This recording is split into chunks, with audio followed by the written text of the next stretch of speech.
waktu untuk dapat diwawancara terkait dengan beberapa hal dengan tugas kami sebagai CDP di modul 3.1 terkait pengambilan keputusan.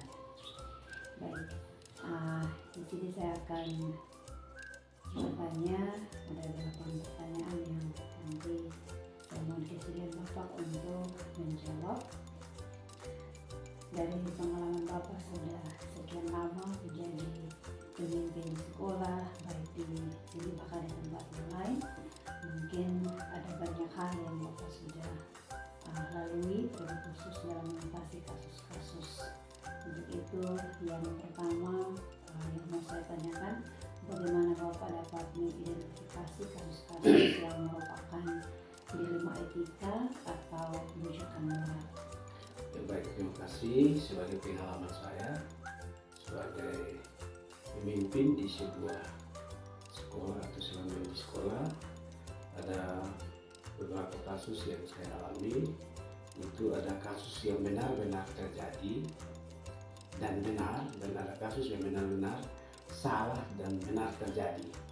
Nah, untuk mengatasi kasus-kasus itu perlu kita memilah atau mengidentifikasi mana yang tepat untuk kita selesaikan dan mana yang perlu kita tunda dalam penyelesaiannya.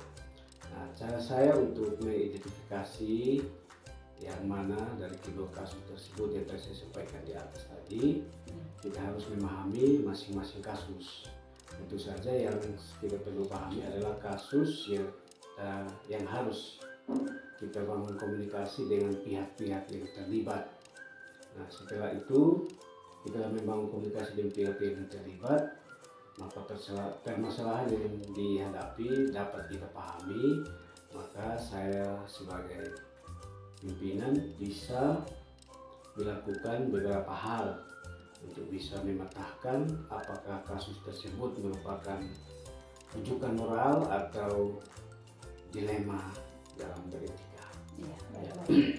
Berarti cara mengidentifikasi yang Bapak lakukan yaitu dengan melakukan langkah-langkah terlebih dahulu sebelum mengambil keputusan, agar apa yang akan diputuskan itu betul-betul sesuai dengan kasus-kasus yang ada. Baik, bagaimana Bapak menjalankan pengambilan keputusan di sekolah, terutama untuk kasus-kasus di mana ada dua kepentingan yang sama-sama benar atau sama-sama mengandung nilai-nilai kebajikan? Ya, baik, terima kasih. Untuk kasus-kasus yang dihadapi, kasus dilema etika, saya mempertimbangkan dua hal yang sama benar dan memiliki faktor apa yang atau pihak mana, apakah kepentingan perorangan atau banyak orang, dan mengandung nilai kebenaran atau kesetiaan dan merasa adil atau ada rasa belas kasihan di dalam kedua kasus tersebut, atau dampaknya positif atau negatif pada saat terjadi atau seterusnya. Iya. Baik, berarti ketika memutuskan satu kasus berarti ada beberapa nilai kebajikan yang Bapak pertimbangkan, itu terjadi keadilan, kesetiaan, bahkan ada rasa sayang juga yang dipertimbangkan. Baik, dari langkah-langkah atau prosedur seperti apa yang selama ini Bapak sudah lakukan dalam mengatasi masalah-masalah di sekolah? Yang pertama jelas pasti dari suara hati, dan malah berjalan memilih kebenaran yang paling kecil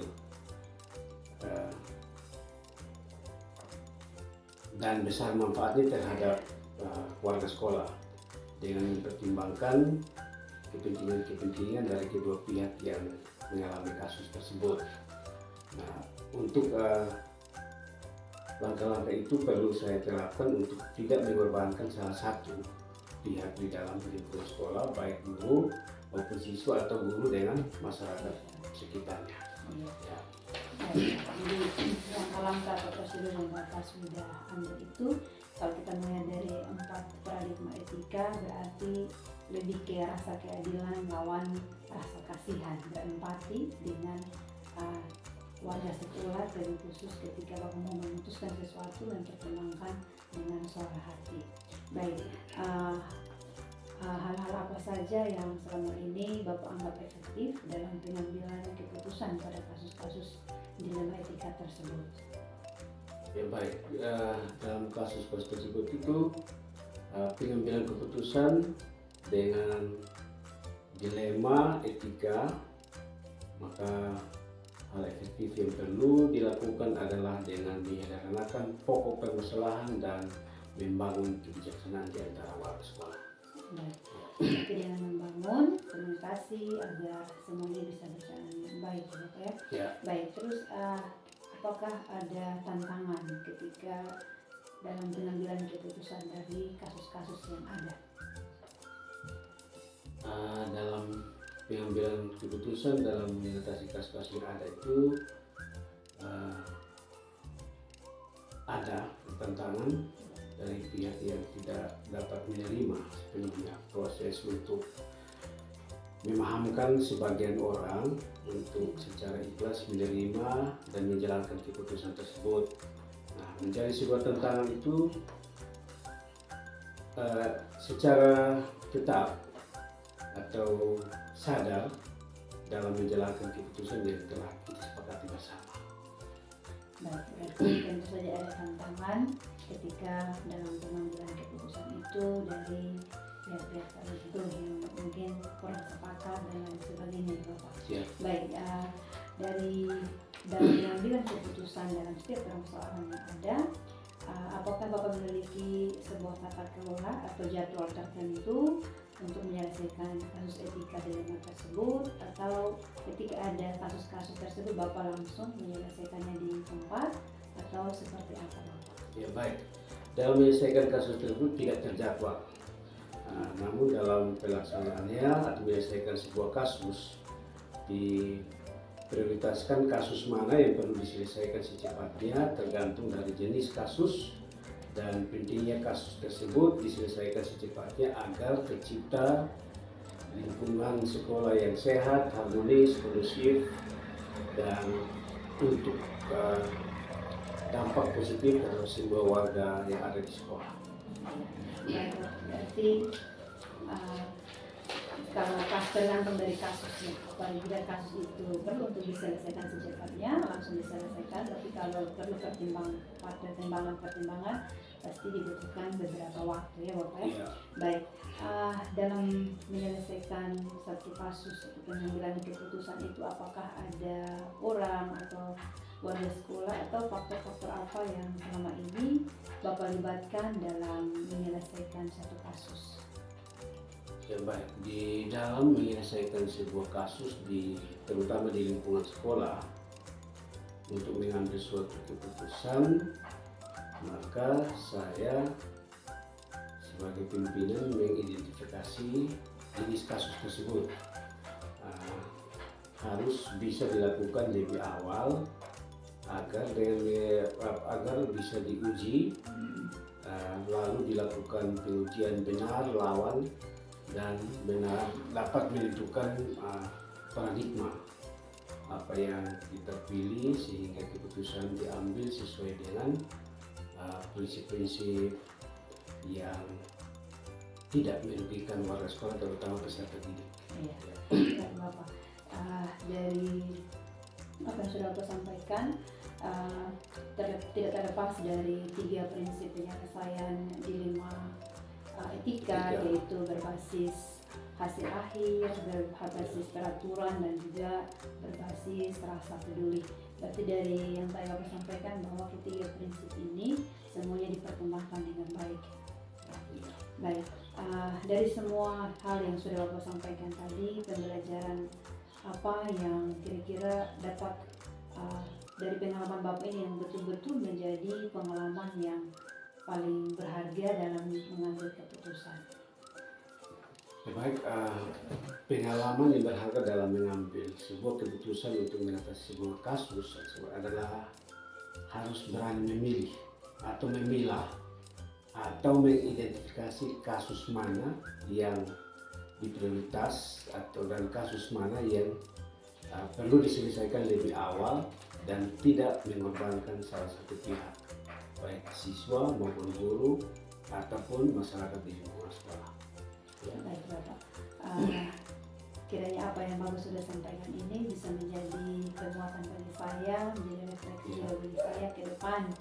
Seandainya menjadi seorang pemimpin, saya juga bisa belajar bagaimana menyelesaikan satu kasus-kasus di sekolah dengan memilah, dengan memilih mana yang tepat, keputusan yang tepat, sehingga tidak merugikan pihak-pihak yang lain. Ya, Baik, mungkin hanya ini yang dapat saya minta untuk Bapak dapat menjawab dalam beberapa pertanyaan ini. Saya ucapkan terima kasih dan selamat siang. Ya, selamat siang.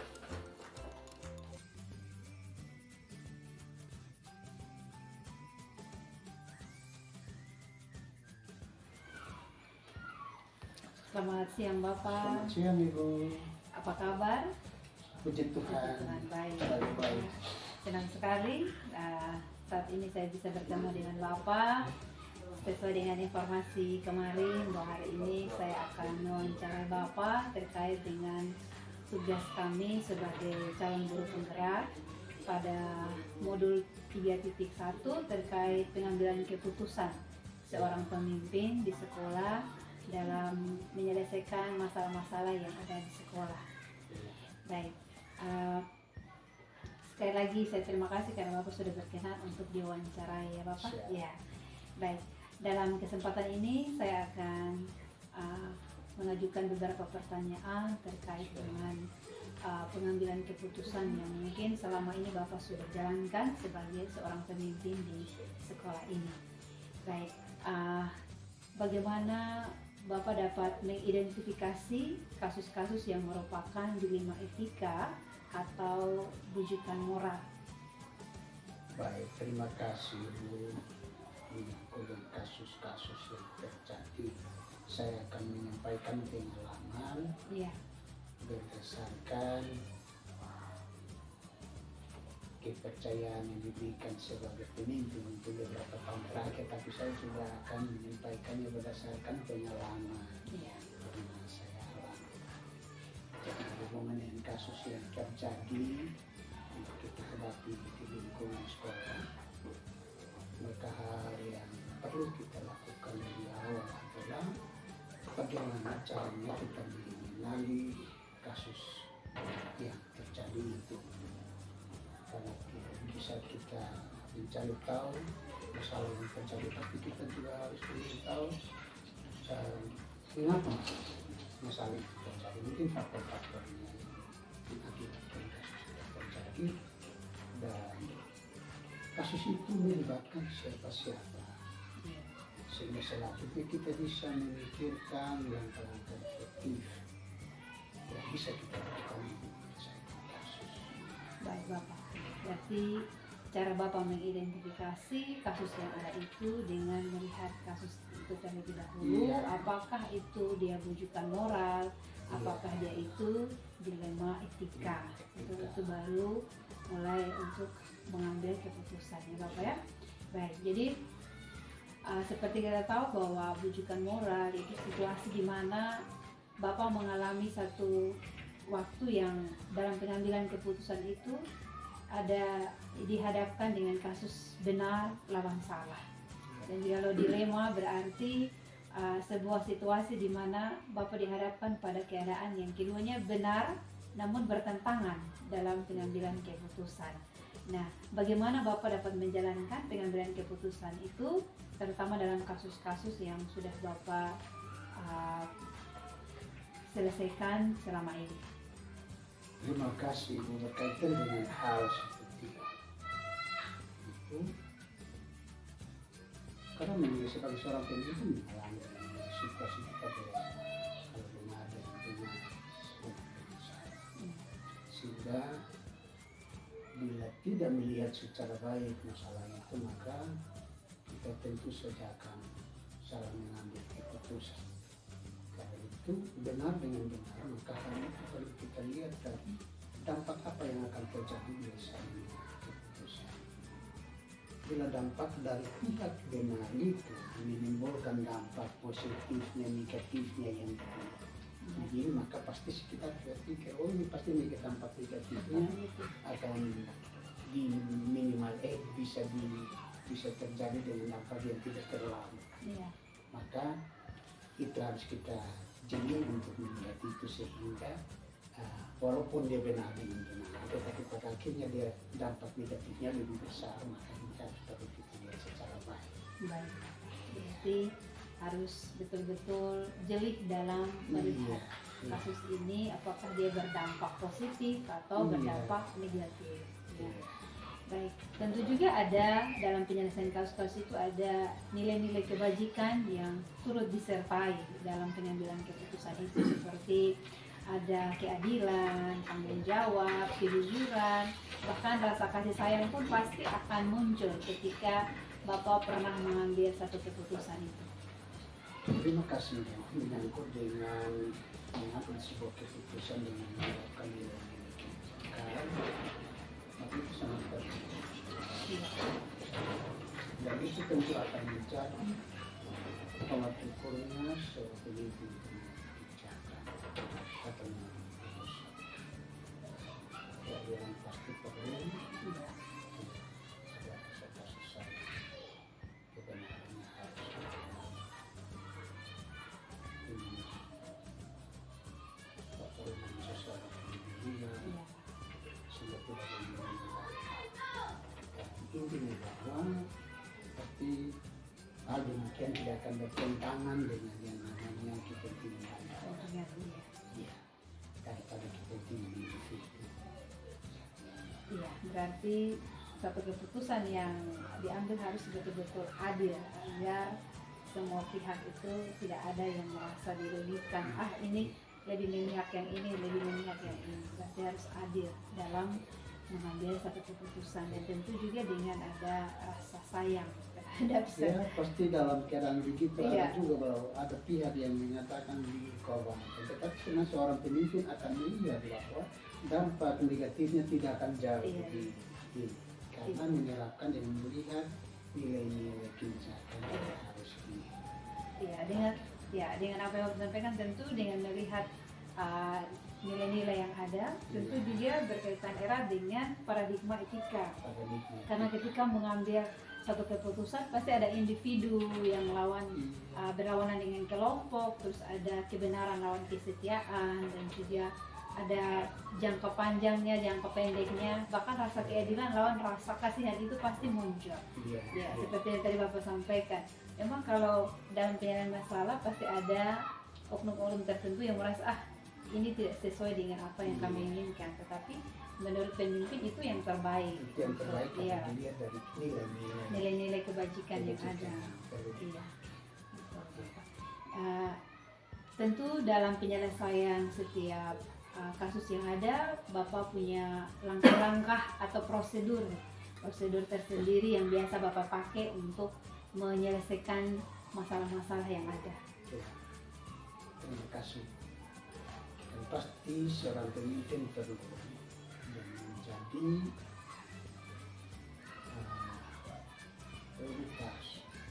Bahwa dia pasti harus memikirkan bagaimana langkah-langkahnya untuk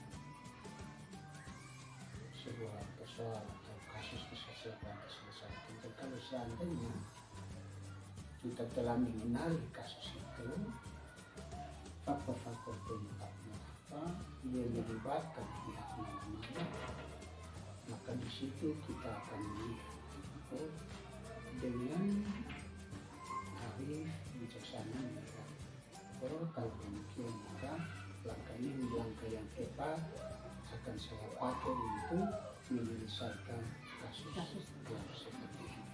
Pasti langkah-langkah berikutnya adalah bagaimana dia membangun sebuah koordinasi dengan pihak-pihak tertentu yang bisa membantu untuk menyelesaikan kasus kasus itu. Berarti dengan alinya dulu terlebih dahulu kasus yang ada, faktor-faktor penyebabnya, dan juga pihak-pihak yang terlibat dalam kasus tersebut. Iya. Baik, berarti tidak terlepas juga Bapak dari prinsip penyelesaian dilema etika. Iya. Jadi seperti yang kita tahu bahwa ada berpikir berbasis hasil akhir, terus berpikir berbasis peraturan, dan juga berpikir berbasis rasa peduli. Nah, dari 3 hal ini, hal-hal apa saja yang selama ini Bapak anggap sangat efektif dalam pengambilan keputusan dalam kasus-kasus dilema etika ini? Ya, hal yang dilihat dalam yang menjadi prinsip Ya. untuk menyelesaikan sebuah kasus, Sebuah kasus, ini, ya. ya, pasti bagi saya itu sebuah koordinasi, ada sebuah kerjasama dari pihak. Kalau pihak-pihak yang bisa membantu menyelesaikan persoalan ini, karena tidak mungkin seorang pemimpin dia berusaha untuk menyelesaikan kasus tanpa melibatkan pihak yang lain. Yang lain. Sehingga dengan demikian maka kasus itu bisa diselesaikan. Selesaikan. Iya, baik Bapak. Berarti ada prinsip berpikir berbasis rasa peduli Iya. dengan semua warga sekolah. Warga Kemudian sekolah. harus ada musyawarah terlebih dahulu Iya. sebelum Bapak mengambil keputusan itu. Iya. Dan juga tentu apakah ada Bapak juga berpikir tentang basis peraturan ketika dalam menyelesaikan masalah itu, misalnya aturan-aturan di sekolah seperti apa. Dan memang itu pasti hal yang tidak bisa kita abaikan. Iya, Bahwa aturan juga jangan kita korbankan iya, untuk jadi ini sudah oke bahwa ini tidak bisa kita tidak bisa dibiarkan, tidak bisa kita korbankan iya, seseorang terutama bagi anak-anak, dan aturan tidak mungkin kita abaikan. Karena itu juga saya juga merasa bahwa yang namanya kita punya kebiasaan soal budaya. iya. Ini juga tentu menjadi sebuah tolak ukur juga untuk menyelesaikan Sebuah kasus. Berarti terlepas dari peraturan yang berlaku di sekolah, ada juga budaya-budaya lokal yang juga bisa digunakan dalam menyelesaikan masalah. Gitu. Iya.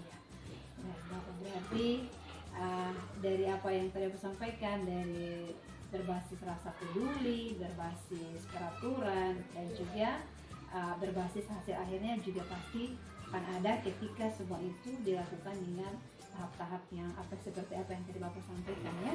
Iya, dengan bijak, dengan arif dalam menyelesaikan sebuah kasus itu. Iya. Apakah ada hal-hal yang lain yang merupakan tantangan selama Bapak menyelesaikan sebuah kasus di sekolah? Mungkin ada tantangan-tantangan dalam pengambilan keputusan dalam kasus dilema etika. Baik, Ibu, terima kasih berbicara tentang sebuah keputusan. Yang pasti bahwa seorang pemimpin tidak mungkin akan berjalan sukses. Iya. Ya, menjawab tantangannya keputusan yang diambil bila tidak didukung dengan adanya sebuah kerjasama. Iya. Mungkin itu bisa dilakukan dengan cara berkoordinasi. Kalau ini dilihat kurang efektif, maka dia akan berpengaruh pada misalnya pelaksanaan sebuah keputusan. Hal yang berikut, ada faktor lain yang bisa mempengaruhi dan mencari tantangan. Bila keputusan itu dipandang memberi keuntungan bagi satu pihak, pada pihak yang lain merasa tidak merasa dirugikan. Maka itu biasanya akan berpengaruh pada usaha keputusan yang Iya. mungkin juga faktor dukungan ini juga saya hubungkan dengan berkoordinasi. Koordinasinya kalau baik, maka dari sini keputusan yang diambil itu pun akan berjalan dengan baik. Dengan baik. Iya. Apakah dalam pengambilan keputusan itu ada pro, ada kontra dalam sebuah masalah dari warga sekolah, atau selama perjalanan ini bagaimana Pak? Ya, baik. Tentang pro kontra itu sudah pasti.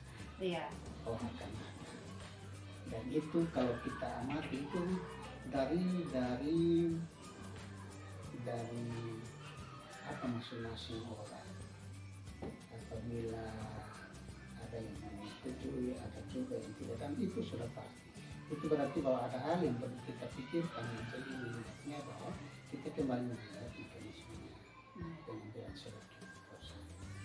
Misalnya dalam musyawarah Bapak melibatkan komite, guru-guru, bahkan orang tua. Terus itu ada solusinya itu ada beberapa opsi. Terus sebagai pemimpin, bagaimana Bapak menyelesaikan atau menanggapi itu seperti apa? Yang pasti bahwa akan biasanya juga sering ada juga, dan yang biasanya kita lakukan itu adalah kembali pada masalah mekanisme, iya. keputusan. Bila itu didukung oleh banyak orang, maka tentu itu akan menjadi sebuah keputusan. Dan ini juga pasti kita harus memberi pemahaman. Iya. Bahwa mekanisme sebuah pengambilan sebuah keputusan itu adalah yang pasti bahwa ada yang diperkontra, tetapi yang itu didukung oleh orang banyak. Maka di sini kita sebagai pihak yang tidak menyetujui, maka di sini kita juga harus ikut menyetujui apa yang sudah disepakati dengan suara terbanyak. Iya, karena kita sudah melihat dari apa dampaknya, ya. apa baiknya dan tidaknya dari sebuah keputusan kita. Iya. Mungkin Bapak bisa memberikan salah satu contoh, misalnya dalam satu kasus yang pernah Bapak tangani, ini nih dampak positif yang harus dilakukan seperti ini, dan juga ada dampak negatifnya yang dimana ada warga sekolah yang tidak menerima apa yang Bapak putuskan. Mungkin apakah ada pengalaman? Berbicara tentang itu rupanya banyak kasus. Iya. Banyak kasus. Banyak kasus. Karena ada setuju, ada tidak. Tetapi ada juga contoh itu yang pernah saya alami antara anak sekolah dengan orang tua kandung, orang tua asuh. Sudah keputusan lain, contohnya ada anak yang harus memiliki kebutuhan ini dan tidak, maka ini juga terkadang ini terlampau besar, ini terlampau ini, tetapi dengan bijak mengambil sebuah keputusan yang melihat mekanisme, maka bisa dapat kita selesaikan. Dan setelah saya dulu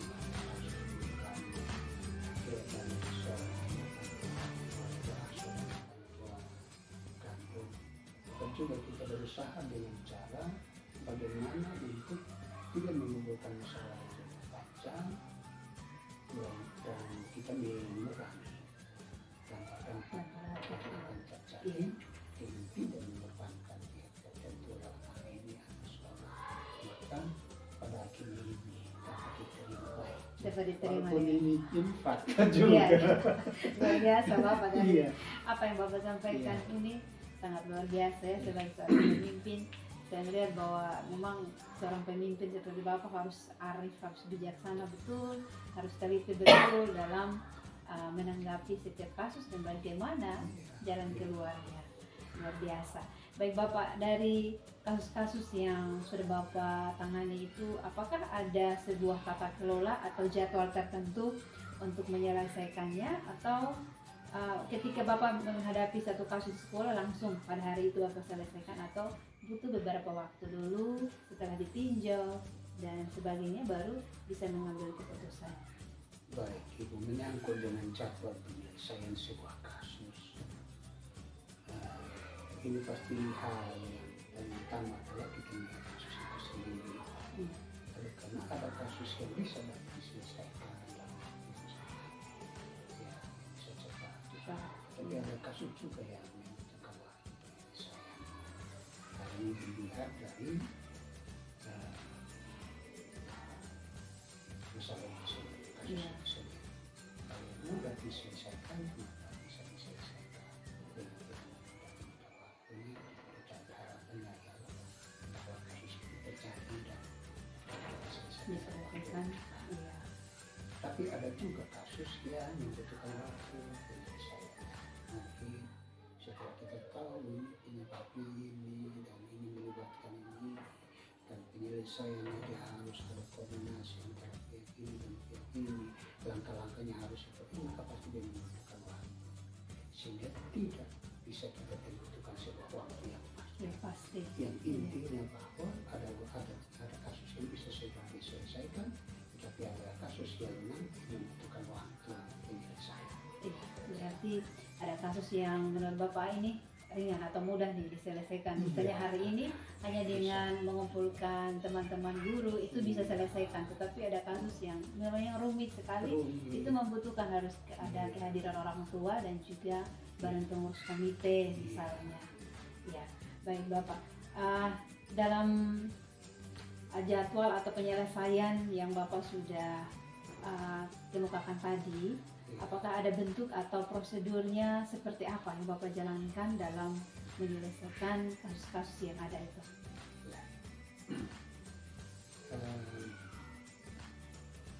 Prosedurnya untuk menyelesaikan sebuah kasus berbicara tentang Ya, kita sudah tahu misalnya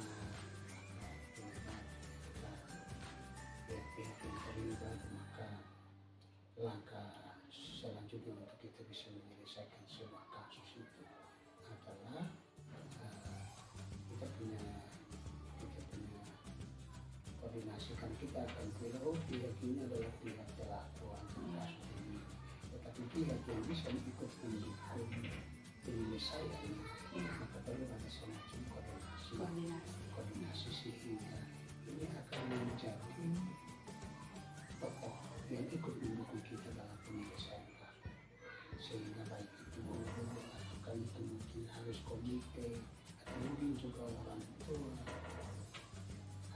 itu perlu kita koordinasi ya, kerjasama, baik untuk menyelesaikan. berkolaborasi untuk mengambil keputusan, Bapak. Dan juga tentu ada pendekatan-pendekatan. Misalnya kita tahu bahwa oknum ini nih yang terlibat dalam kasus, berarti paling tidak sebelum ada musyawarah di kelompok yang lebih besar pasti ada pendekatan khusus terlebih dahulu ya Bapak. Iya. Iya. Dalam Bapak menyelesaikan setiap kasus atau masalah-masalah yang selama ini Bapak hadapi dan sudah terselesaikan, apakah ada seseorang yang Bapak libatkan dalam menyelesaikan kasus-kasus tersebut? Terima kasih tentang keterlibatan orang-orang yang membantu menyelesaikannya. Iya. Terima kasih. Dalam kepemimpinan ini seperti awal kita sampaikan bahwa tidak akan berjalan mulus. Yang pasti ada kasus yang dipandang tidak terlalu bertengah. Tapi ada juga kasus yang dilihat bila tidak ditangani secara baik maka akan menjadi kasus yang besar. Puji Tuhan bahwa dalam menghadapi kasus-kasus seperti ini tidak saja seorang pemimpin, dalam kali ini kepala sekolah menyelesaikan, tapi ada juga dukungan dari guru, ada juga komite, ada juga tokoh-tokoh lain yang terlibat menyelesaikan sehingga bisa dapat terselesaikan. Dan sebagai orang beriman saya juga tidak lupa menaikkan syukur bahwa dalam campur tangan Tuhan setiap masalah yang kita hadapi bisa dan mudah untuk kita selesaikan. Luar biasa Bapak. Jadi selain dengan melibatkan warga sekolah atau stakeholders yang terlibat dalam sekolah ini, terutama minta hikmat juga dari Yang Maha Kuasa untuk menyelesaikan setiap kasus yang ada. Baik Bapak, apakah adakah faktor-faktor yang selama ini mempermudah atau membantu Bapak dalam pengambilan keputusan kasus-kasus dilema selama ini? Jujur ini ya, waktu bilang bila tanpa dukungan maka tak mungkin untuk menyelesaikan Tidak bisa semua. berjalan sendiri, harus ada dukungan saling menopang. Ya, Bapak? Karena secara pribadi saya menyadari bahwa sekuat dan sehebatnya seorang pemimpin yang tidak ditopang maka tak mungkin juga Benar. bisa sebab melaksanakan sebuah tugas apalagi untuk menyelesaikan kasus. Kasus. Ya. Dan perlu ada dukungan kerjasama yang baik, masalah bisa Diselesaikan dengan baik. Baik bisa Bapak. diselesaikan dengan baik. Iya. Baik. Dari semua apa yang sudah Bapak sampaikan tadi, apakah ada pembelajaran yang berharga menurut Bapak yang Bapak petik selama pengalaman dalam menyelesaikan kasus-kasus yang terkait dengan rujukan moral ataupun dilema etika? Baik itu lebih tentang pengalaman dan sebagai bentuk pembelajaran saya sebagai seorang pemimpin ya, bahwa seorang pemimpin tidak akan mulus dalam melakukan tugasnya atau tanggung jawabnya. Apapun dia akan menghadapi yang namanya kasus, apa bentuk kasusnya yang pasti bahwa akan ada, sehingga tidak akan menganggap bahwa tidak mungkin dia tidak akan temui yang namanya kasus. Tapi karena dengan demikian bahwa kita akan menghadapi kasus, maka hal yang tidak boleh dilupakan adalah membangun Komunikasi, kerjasama, iya. komunikasi yang baik. Karena hanya dengan itu apapun kasusnya, apapun masalahnya bisa diselesaikan. Dan ada satu hal, dengan demikian karena kita tidak bisa lolos dari yang namanya kasus, hanya ada upaya agar bagaimana caranya kita meminimalisir kasus yang mungkin terjadi. Ini juga harus kita lakukan. Iya.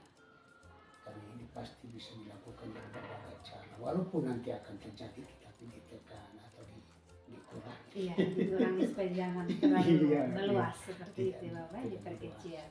Iya, luar biasa Bapak Iya. untuk pengalamannya dalam menangani kasus-kasus yang ada, dan yang paling penting adalah membangun komunikasi, bekerja sama dengan setiap pihak yang terkait, warga sekolah yang terkait dalam lingkungan sekolah ini ya Bapak. Baik, saya merasa bersyukur karena bisa berbincang-bincang dengan Terima Bapak. kasih. Pengalaman yang luar biasa. Terima kasih untuk kesempatan Bapak, waktu yang sudah diberikan untuk boleh diwawancara dengan beberapa pertanyaan terkait pengambilan keputusan ini. Dan ini juga bisa menjadi satu pegangan pedoman bagi saya untuk belajar bagaimana seandainya menjadi seorang pemimpin itu harus seperti apa. Luar Terima biasa. kasih. Saya juga menganggap ini dengan wawancara ini saya juga dipacu, saya juga Iya. dimotivasi untuk menerapkan apa yang sebenarnya menjadi harapan kita. Iya. Saya tanggung jawab kita sebagai seorang pemimpin. Seorang Saya juga merasa termotivasi. Iya, Bapak. Ternyata dengan ini Bisa maka saya juga berbagi, termotivasi. iya. Baik Bapak, terima kasih untuk kerjasamanya. Terima kasih. Selamat siang Bapak. Selamat siang.